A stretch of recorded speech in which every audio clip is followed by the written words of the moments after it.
پیش خدمت ہے کہانی شاہی نجومی۔ کسی شہر میں ایک غریب آدمی رہتا تھا۔ وہ سارا دن پھیری پر شہر میں چیزیں بیچتا اور شام کو تھکا ہارا گھر میں واپس پہنچتا۔ اس محنت کے باوجود اس کے گھر کی حالت سدھرتی نہیں تھی۔ کبھی کھانے کے لیے کچھ نہ ہوتا تو کبھی پہننے کے لیے، لیکن وہ ہر حال میں خدا کا شکر ادا کرتا۔ جو اس کی آمدنی تھی اسی پر قناعت کرتا۔ کسی کو دھوکہ دینے یا بے ایمانی سے دولت کمانے کا اسے کبھی خیال نہ آیا۔ ایک روز پھیری والے کی بیوی شہر کے ایک زنانہ حمام میں نہانے کے لیے گئی۔ اس زمانے میں لوگ گھروں میں نہیں نہایا کرتے تھے، بلکہ شہر میں مختلف مقامات پر چھوٹے بڑے سینکڑوں زنانہ مردانہ حمام کھلے ہوئے تھے۔ ان حماموں میں روزانہ ہزارہ لوگ جا کر نہایا کرتے تھے۔ یہاں نہانے کا بڑا عمدہ انتظام تھا۔ ٹھنڈا اور گرم پانی نہانے والوں کو حسب منشا ہر وقت تیار تھا۔ نہلانے کے لیے کئی خدمت گار اور کنیزیں موجود رہتی تھیں۔ غریب پھیری والے کی بیوی نے ابھی نہانا شروع بھی نہ کیا تھا کہ ایک شاندار گھوڑا گاڑی حمام کے دروازے پر آ کے رکی اور اس میں سے ایک دولت مند خاتون اتر کر حمام کے اندر آئی۔ اس خاتون کا لباس بے حد قیمتی اور خوش نما تھا۔ ہاتھوں اور گردن میں سونے کے نفیس زیور تھے۔ انگلیوں میں ہیرے کی کئی انگوٹھیاں تھیں۔ حمام کے ملازموں نے لپک کر اس عورت کا استقبال کیا اور اسے جھک کر سلام کیا۔ آنے والی کوئی بڑی ہی مغرور عورت تھی۔ اس نے کسی کے سلام کا جواب نہ دیا، بلکہ غرور سے بولی، اس وقت حمام میں جو کوئی بھی نہا رہا ہے اسے فوراً باہر نکالو۔ جب ہم نہا چکے تو تب ان عورتوں کو نہانے کی اجازت دی جائے۔ حمام کی کنیزوں نے فوراً ان تمام عورتوں کو نکال کر باہر کیا جو اس وقت حمام کے اندر نہا رہی تھی یا نہانے کے لیے اپنی باری کے انتظار میں تھی۔ ان عورتوں میں پھیری والے کی بیوی بھی شامل تھی۔ اس نے کہا بھی کہ یہ حمام امیر اور غریب سبھی عورتوں کے لیے ہے۔ آخر ہم کوئی مفت نہانے تو نہیں آئے، ہم بھی تو اجرت ادا کریں گے۔ لیکن کنیزوں نے ایک نہ سنی اور پھیری والے کی بیوی کو دھکے دے کر نکال باہر کیا۔ بیچاری کر ہی کیا سکتی تھی، خون کے گھونٹ پی کر چپ ہو گئی۔ حمام سے باہر آ کر اس نے ایک عورت سے پوچھا، یہ عورت جو بھی گھوڑا گاڑی میں سوار ہو کر آئی ہے کون ہے یہ؟ ارے تمہیں خبر نہیں؟ دوسری عورت نے حیرت سے کہا، یہ شاہی نجومی کی بیوی ہے۔ اس کے میاں کا شاہی دربار میں بڑا اثر ہے۔ پھیری والے کی بیوی اپنی غربت کو روتی اور ٹھنڈی آہیں بھرتی واپس گھر چلی آئی اور ایسا منہ بنایا کہ نہ خود کھانا کھایا نہ بچوں کو کھانا کھلایا۔ شام کو پھیری والا گھر آیا تو گھر والی کی حالت دیکھی کہ منہ پھلائے ایک طرف پڑی ہے اور بچے بھوک سے بلک رہے ہیں۔ پھیری والے نے کہا، اریو بھاگوان، خیر تو ہے؟ یہ کیا تماشا ہے؟ بچے بھوک سے تڑپ رہے ہیں، کیا آج ہانڈی روٹی نہیں کی؟ اجی لعنت ہے ہانڈی روٹی کرنے والی پر، بیوی نے تڑاک سے جواب دیا۔ جس دن سے تمہارے پلے بندھی ہوں ایک گھڑی سکھ کی دیکھنی نصیب نہیں ہوئی۔ کہاں قسمت پھوٹی کہ تم جیسے مفلس کے گھر میں آئی۔ دو کوڑی کی عزت آبرو نہیں، اور ادھر شاہی نجومی کی بیوی کے ٹھاٹ پاٹ دیکھو، اللہ کی شان ہے۔ اس نے آتے ہی حمام میں سے ایک عورت کو کان پکڑوا کر نکلوا دیا۔ میں کہتی ہوں آخر تم کیوں نہیں شاہی نجومی بن جاتے تاکہ میری بھی ویسی ہی عزت ہو اور میں بھی جب چاہے دوسری بیبیوں کو حمام سے نکلوا سکوں۔ یہ سن کر پھیری والے کا ماتھا ٹھنکا۔ کریت کر بیوی سے سارا قصہ اگلوایا۔ ادھر بیوی کی یہ ضد کہ اگر تم شاہی نجومی بن کر نہ دکھاؤ گے تو میں اس گھر میں رہنے کی روادار نہیں۔ اب تو پھیری والے کے ہوش اڑے۔ نرمی سے بولا، ارے بیوقوف، نجومی بننا کوئی آسان کام ہے، اور وہ بھی شاہی نجومی؟ ارے پگلی، اس کے لیے دن رات نہ جانے کیا علم غلم کتابیں اور نقشے دیکھنے پڑتے ہیں، پھر مہینوں برسوں استاد کی چلمیں بھرو، اس کے بعد کہیں علم نجوم میں کچھ شدھ بدھ ہوتی ہے۔ کوئی مذاق تھوڑی ہے نجومی بننا۔ میں کچھ نہیں جانتی، بیوی نے جھنجھلا کر کہا۔ خواہ کتابیں پڑھو نہ پڑھو، استاد کی شاگردی کرو یا نہ کرو، بس جلدی سے شاہی نجومی بن کر دکھاؤ، ورنہ میں چلی اپنے گھر۔ پھیری والے نے سوچا کہ چند دن میں بھوت خود ہی اتر جائے گا، لیکن توبہ کیجئے، یہ بھوت اس عورت کے سر ایسا چڑھا کہ کسی طرح اترنے کا نام ہی نہیں لیتا تھا۔ اٹھتے بیٹھتے بس یہی رٹ کہ شاہی نجومی بن جاؤ، ورنہ میں اپنے گھر خوش، تم اپنے گھر خوش۔ آخر تنگ آ کر پھیری والے نے ایک پھٹا پرانا بوریا اٹھایا، چند نقشے سنبھالے جن پر ستاروں کی الٹی سیدھی تصویریں بنی ہوئی تھیں، ایک دو کتابیں علم نجوم کی کسی کباڑیے سے خریدی، ایک قلم، ایک دوات اور چند لوہے کے پانسے خریدے۔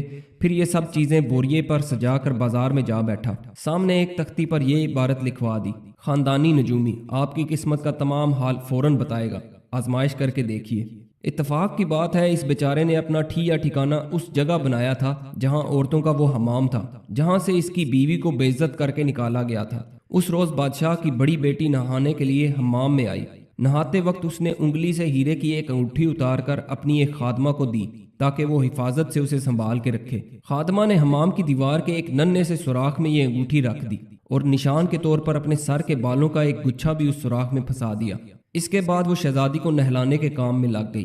اس زمانے میں امیر زادیوں اور شہزادیوں کا نہانا بھی ایسا ہی ہوتا تھا کہ صبح سے شام تک حمام میں رہتی تھی۔ اس شہزادی نے بھی نہانے میں کئی گھنٹے لگا دیے، اور جب جی بھر گیا تو اپنی کنیزوں اور لونڈیوں کو حکم دیا کہ ہمارے کپڑے اور زیور حاضر کرو۔ تمام کنیزوں نے شہزادی کا شاہی لباس اور سب زیور فوراً حاضر کر دیے۔ آخر میں شہزادی کو انگوٹھی یاد آئی۔ اس نے جس کنیز کو انگوٹھی دی تھی اس سے کہا، ہماری انگوٹھی کہاں ہے؟ وہ ابھی تک پیش کیوں نہیں کی گئی؟ جلدی انگوٹھی لائی جائے۔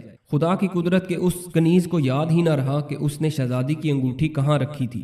بدحواس ہو کر ادھر ادھر تلاش کرنی شروع کر دی۔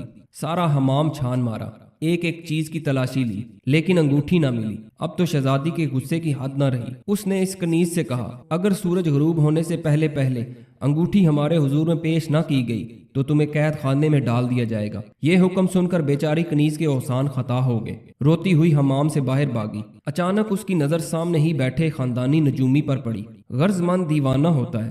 کنیز کو کچھ اور نہ سوجا تو وہ سیدھی نجومی کے پاس گئی اور روتی ہوئی کہنے لگی، اے نجومی، خدا کے واسطے میری مدد کرو، جلدی سے حساب کتاب لگا کر بتاؤ کہ میں نے شہزادی کی انگوٹھی کس جگہ رکھی ہے۔ اگر سورج ڈوبنے سے پہلے پہلے انگوٹھی کا پتہ نہ لگا تو مجھے قید خانے میں ڈال دیا جائے گا۔ بیچارے نجومی کو آتا جاتا تو کچھ نہیں تھا، یوں ہی جھوٹ موٹ قلم دوات اٹھا کر کاغذ پر آڑی ترچھی لکیریں کھینچنے اور اوٹ پٹانگ ہندسے لکھنے لگا۔ پھر یوں آسمان کی جانب نگاہ اٹھا کر گھورتا رہا جیسے ستاروں سے مشورہ کر رہا ہو۔ پھر بڑبڑاتے ہوئے بولا، اگر آسمان میں کوئی سوراخ ہوتا تو میرے بال بچے بھوکے نہ مر جاتے۔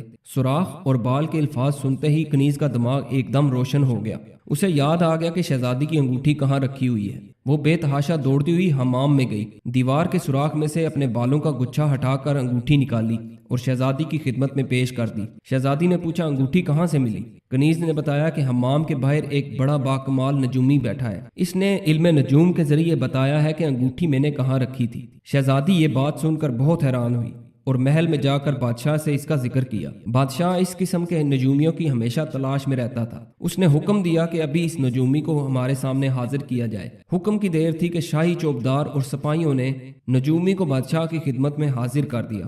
بادشاہ نے کہا، اے نجومی، ہم نے شہزادی کی زبانی تیرے کمال کا حال سنا۔ ایسے فنکاروں کی ہمارے ہاں بڑی قدر ہوتی ہے۔ آج سے ہم نے تمہیں درباری نجومی کا عہدہ بخشا، 500 روپے تنخواہ ہوگی، ایک گھوڑا اور خلعت شاہی بھی عطا کیا جائے گا۔ اب تم جا سکتے ہو، جب کوئی مشکل مسئلہ درپیش ہوگا تو تب تمہیں یاد کیا جائے گا۔ نجومی بادشاہ کو سلام کر کے رخصت ہوا اور سیدھا اپنے گھر پہنچا۔ اس خیال سے اندر ہی اندر ڈر رہا تھا کہ اگر آزمائش کا وقت آیا تو کیا کرے گا۔ اسے تو نجوم کی الف بے کا پتہ نہیں تھا۔ اس نے اپنی بیوی کو یہ خبر سنائی کہ بادشاہ سلامت نے اسے آج سے درباری نجومی کا عہدہ عطا کیا ہے، 500 روپے تنخواہ مقرر کی ہے، اس کے علاوہ ایک گھوڑا اور درباری لباس بھی عنایت ہوا ہے۔ تو بیوی خوشی سے اچھل پڑی۔ اس نے کہا، دیکھا، میں نہ کہتی تھی کہ نجومی بن جاؤ، اب کیسی عزت ہوگی سارے شہر میں تمہاری، ہر شخص تمہارے روب میں رہے گا اور لوگ تمہیں جھک جھک کر سلام کیا کریں گے۔ اب میں بھی شاہی نجومی کی بیوی کی طرح شاندار گھوڑا گاڑی میں سوار ہو کر حمام جایا کروں گی، اور وہاں جتنی گھٹیا درجے کی عورتیں ہوں گی ان سب کو نکلوا کر خود نہایا کروں گی۔ کتنا مزہ آئے گا جب حمام کی سب کنیزیں میری خوشامد کریں گی اور انعام لینے کے لیے میرے آگے پیچھے پھرا کریں گے۔ بیوی تو ان خوابوں میں کھوئی ہوئی تھی اور ادھر میاں نجومی کے ہاتھوں کے طوطے اڑے ہوئے تھے۔ جانتا تھا کہ اگر بادشاہ کی آزمائش پر پورا نہ اترا تو پھر جلاد کی تلوار ہوگی اور اس کا سر۔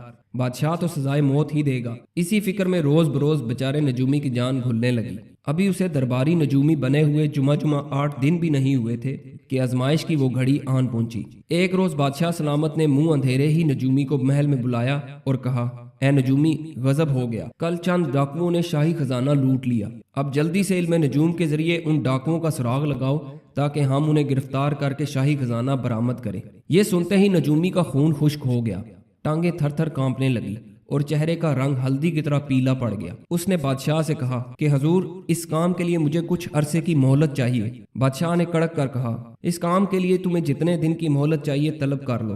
اس مدت کے اندر اندر تمہیں ڈاکوؤں کا پتہ نشان معلوم کرنا ہے۔ اگر تم اس کام میں پورے اترے تو ہم تمہیں مالا مال کر دیں گے، اور اگر ناکام رہے تو تمہیں سولی پر لٹکا دیا جائے گا۔ اب تم بتاؤ کہ کتنی مہلت درکار ہے؟ حضور، مجھے 40 دن کی مہلت عطا کی جائے۔ نجومی نے کانپتی ہوئی آواز میں کہا، خدا کی ذات سے امید ہے کہ میں اس مدت میں ڈاکوؤں کا سراغ لگا لوں گا۔ تمہیں 40 دن کی مہلت دی جاتی ہے۔ بادشاہ نے کہا، اب تم جا سکتے ہو۔ نجومی گرتا پڑتا گھر واپس آیا۔ اس وقت اسے اپنی بیوقوف بیوی پر بڑا تاؤ آ رہا تھا۔ جس نے اسے اچھا خاصا پھیری کا کام چھوڑ کر شاہی نجومی بننے پر مجبور کر دیا تھا۔ اس کا بس چلتا تو بیوی کو کچا ہی چبا جاتا، لیکن اب پچھتائے کیا ہوت جب چڑیاں چگ گئی کھیت۔ ان کم بخت ڈاکوؤں کا پتہ لگانا نجومی کے بس کی بات نہ تھی۔ زندگی سے سخت مایوس ہو کر نجومی نے مٹی کا ایک مرتبان اٹھایا اور اس میں کھجوروں کی 40 گٹھلیاں ڈال کر بیوی کو بولا، ارے او نیک بخت، اب ہر شام اس مرتبان میں سے ایک گٹھلی نکال کر مجھے دیتی رہنا۔ جب 40 دن پورے ہو جائیں گے تو اس منحوس شہر سے کہیں اور بھاگنے کی کوشش کریں گے تاکہ جان بچ جائے۔ یہ سن کر بیوی گھبرائی اور پوچھنے لگی کہ قصہ کیا ہے۔ تب نجومی نے سب احوال کہہ سنایا۔ اب تو بیوی کے پیروں تلے کی زمین نکل گئی، لیکن بیچاری رونے دھونے کے سوا اور کر ہی کیا سکتی تھی۔ ایک عجیب اتفاق یہ ہوا کہ جن ڈاکوؤں نے شاہی خزانے پر ہاتھ صاف کیا تھا ان کی تعداد بھی 40 تھی، اور انہیں معلوم ہو چکا تھا کہ بادشاہ نے اپنے ایک نجومی کو حکم دیا ہے کہ 40 دن کے اندر اندر ڈاکوؤں کا پتہ نشان معلوم کرے۔ یہ حکم سن کر ڈاکو بہت پریشان ہوئے اور سوچ رہے تھے کہ شاہی نجومی سنا ہے بڑا قابل ہے، ایسا نہ ہو کہ وہ اپنے علم کی مدد سے ہمارا سراغ لگا کر بادشاہ کو بتا دے۔ چنانچہ پہلی رات ہی ان 40 ڈاکوؤں میں سے ایک ڈاکو چپکے سے نجومی کے مکان کی چھت پر چڑھ گیا تاکہ معلوم ہو سکے کہ نجومی کیا کر رہا ہے۔ ابھی ڈاکو کو چھت پر چڑھے تھوڑی دیر ہی ہوئی تھی کہ نجومی کی بیوی کی آواز آئی۔ وہ اپنے میاں سے کہہ رہی تھی، یہ لو ان 40 میں سے ایک۔ اس نے 40 گٹھلیوں میں سے ایک گٹھلی اپنے میاں کو دیتے ہوئے یہ جملہ کہا تھا، لیکن ادھر ڈاکو کے اوسان خطا ہو گئے۔ وہ جلدی جلدی چھت سے اتر کر اپنے سردار کے پاس گیا اور بری طرح ہانپتے ہوئے بولا، مارے گئے۔ جب میں نجومی کے مکان کی چھت پر چھپا ہوا تھا تو بیوی نے اپنے میاں کو بتا دیا کہ یہ لو، یہ ہے 40 میں سے ایک۔ نجومی تو نجومی، اس کی بیوی بھی یہ فن جانتی ہے، ورنہ اسے میرے بارے میں کیسے پتا چلتا۔ یہ سن کر ڈاکوؤں کا سردار اور بھی فکر مند ہوا۔ اگلے روز شام کے وقت سردار نے اپنے 2 آدمی نجومی کے مکان کی چھت پر بھیجے اور انہیں ہدایت کی کہ جو کچھ نجومی اور اس کی بیوی آپس میں باتیں کریں وہ آ کر اسے ٹھیک ٹھیک بتائیں۔ دونوں ڈاکو مکان کی چھت پر چڑھے اور دبک کر ایک کونے میں بیٹھے رہے۔ اتنے میں عورت کی آواز ان کے کان میں آئی۔ وہ اپنے شوہر سے کہہ رہی تھی، یہ لو 40 میں سے 2۔ یہ سنتے ہی دونوں ڈاکو سر پر پیر رکھ کر بھاگے اور سردار کو بتایا کہ نجومی کی بیوی کو ہم دونوں کے بارے میں معلوم ہو گیا تھا، اور اس نے فوراً اپنے میاں کو بتا دیا۔ غرض روزانہ ایسا ہی ہونے لگا۔ آخر کار 40ویں شام آئی۔ اس روز ڈاکوؤں کے سردار نے فیصلہ کیا کہ خود نجومی کے مکان کی چھت پر جائے گا اور اپنے کانوں سے میاں بیوی کی باتیں سنے گا۔ وہ نجومی کے مکان کی چھت پر چڑھا اور دبک کر بیٹھ گیا۔ اس روز مرتبان میں آخری گٹھلی باقی رہ گئی تھی اور اتفاق سے یہ سب گٹھلیوں سے بڑی اور موٹی تھی۔ تھوڑی دیر بعد سردار نے سنا نجومی کی بیوی کہہ رہی تھی، یہ لو اب آخری ہے اور اس کے بعد کام ختم، بس یہی سب سے وزنی سمجھو۔ یہ سنتے ہی ڈاکوؤں کے سردار نے دھم سے مکان میں چھلانگ لگائی اور جاتے ہی نجومی کے پاؤں پکڑ لیے۔ دونوں میاں بیوی خوفزدہ ہو گئے۔ یہ آدمی ایک دم کہاں سے آن کودا۔ ابھی نجومی کچھ کہنے بھی نہ پایا تھا کہ ڈاکوؤں کا سردار گڑ گڑا کر بولا، جناب میں نے ہی اپنے ساتھیوں سمیت شاہی خزانہ لوٹا تھا، لیکن آپ نے علم نجوم کے ذریعے آخر کار ہمارا سراغ لگا ہی لیا۔ میں سارا خزانہ واپس کرتا ہوں، لیکن آپ بادشاہ سلامت کو ہمارا پتہ یا نشان نہ بتائیں۔ ہم نے وہ سارا خزانہ جنگل میں بڑھ کے سب سے بڑے درخت کے نیچے دفن کر رکھا ہے۔ بادشاہ کو اطلاع دے دیجئے اور خدا کے واسطے ہماری جان بخشی کرائیے۔ اور یوں شاہی خزانہ برآمد ہو گیا۔ بادشاہ بے حد خوش ہوا اور نجومی کو بہت انعام دیا۔ پھر اس نے حکم دیا کہ آئندہ سے دربار میں ایک کرسی نجومی کے لیے بھی رکھی جائے گی، لیکن نجومی اپنی اس عزت افزائی پر خوش نہ تھا۔ بھلا وہ خوش کیسے ہو سکتا تھا؟ جانتا تھا کہ بکرے کی ماں آخر کب تک خیر منائے گی، کبھی نہ کبھی تو چھری تلے آئے گی۔ ایک روز بادشاہ اپنے لاؤ لشکر سمیت جنگل میں شکار کھیلنے گیا۔ نجومی بھی اس کے ساتھ تھا۔ نجومی کا قد چھوٹا ہونے کی وجہ سے بادشاہ نے اسے ٹڈے میاں کا خطاب دے رکھا تھا۔ شکار کھیلتے کھیلتے بادشاہ کو ایک شرارت سوجی۔ چپکے سے ایک ٹڈا پکڑ کر مٹھی میں بند کر لیا اور نجومی کو اپنے پاس بلا کر پوچھا، بتاؤ ہماری مٹھی میں کیا ہے؟ نہ بتا سکے تو تمہارا سر قلم کروا دیا جائے گا۔ نجومی لرز گیا، ایک نظر بادشاہ پر ڈالی، پھر اپنی زندگی سے مایوس ہو کر بولا، لو ٹڈے میاں، اب تمہاری جان بادشاہ کی مٹھی میں ہے، اس مرتبہ بچ کر کہاں جاؤ گے؟ یہ سنتے ہی بادشاہ نے کہا لگایا اور مٹھی کھول دی اور ٹڈا اڑ گیا۔ نجومی اس عجیب اتفاق پر حیران ہوا اور دل ہی دل میں خدا کا لاکھ لاکھ شکر ادا کیا کہ جان بچ گئی۔ گھر واپس پہنچ کر نجومی نے سوچا کہ آخر کب تک میں اپنے آپ کو بچاتا رہوں گا؟ کوئی دن ایسا ضرور آئے گا جب میں بادشاہ کے سوالوں کے جواب نہ دے پاؤں گا اور پھر مجھے سخت سزا ملے گی، لہٰذا بہتر یہی ہے کہ اس پیشے سے ہی توبہ کر لوں۔ لیکن بادشاہ کی نوکری چھوڑنا کوئی خالہ جی کا گھر نہ تھا کہ ایک دم جا کر استعفیٰ دے دے اور کہہ دیتا کہ حضور میں اب نوکری نہیں کرنا چاہتا۔ ایسی گستاخی بادشاہ برداشت نہیں کیا کرتے۔ پھر کیا کیا جائے؟ یہ سوال اسے پریشان کر رہا تھا۔ کوئی تدبیر اس کے ذہن میں نہیں آتی تھی۔ ایک دن وہ نہانے کے لیے غسل خانے میں گیا تو یکا یک ایک نرالی ترکیب اس کے دماغ میں آئی، کیوں نہ میں پاگل بن جاؤں، اس طرح بادشاہ خود بخود مجھے نوکری سے جواب دے دے گا۔ چنانچہ وہ غسل خانے سے ننگا ہی نکل کر بازاروں اور گلیوں میں سے بھاگتا ہوا سیدھا شاہی محل میں جا گھسا۔ بادشاہ اپنے کمرے میں آرام کر رہا تھا۔ پہرے دار نجومی کو روکتے ہی رہے، لیکن وہ دھڑاک سے بادشاہ کے کمرے کا دروازہ کھول کر اندر گیا اور سوئے ہوئے بادشاہ کو گود میں اٹھا کر کمرے سے باہر نکل گیا۔ ابھی بادشاہ نجومی کی اس بدتمیزی اور گستاخی کے بارے میں کچھ کہنے بھی نہ پایا تھا کہ دھڑام سے کمرے کی چھت گر گئی۔ اگر بادشاہ کو وہاں سے نکلنے میں تھوڑی سی بھی دیر ہوتی تو چھت اس پر آن گرتی۔ بادشاہ نے یہ ماجرا دیکھ کر نجومی کو گلے سے لگا لیا اور خوش ہو کر بولا، میرے وفادار دوست، آج تم نے ہماری جان بچا لی۔ تم نے شاید علم نجوم کے ذریعے معلوم کر لیا تھا کہ ہمارے کمرے کی چھت گرنے والی ہے، اس لیے تم غسل خانے سے نکل کر ننگے ہی دوڑے چلے آئے۔ ہم تمہاری اس وفاداری اور جان نثاری پر بہت خوش ہیں اور حکم دیتے ہیں کہ آج سے تمہارا درجہ بڑھا کر تمہیں شاہی نجومی بنا دیا جائے۔ اگلے ہی روز اس کی بیوی ایک شاندار گھوڑے گاڑی پر سوار ہو کر حمام میں نہانے کے لیے گئی۔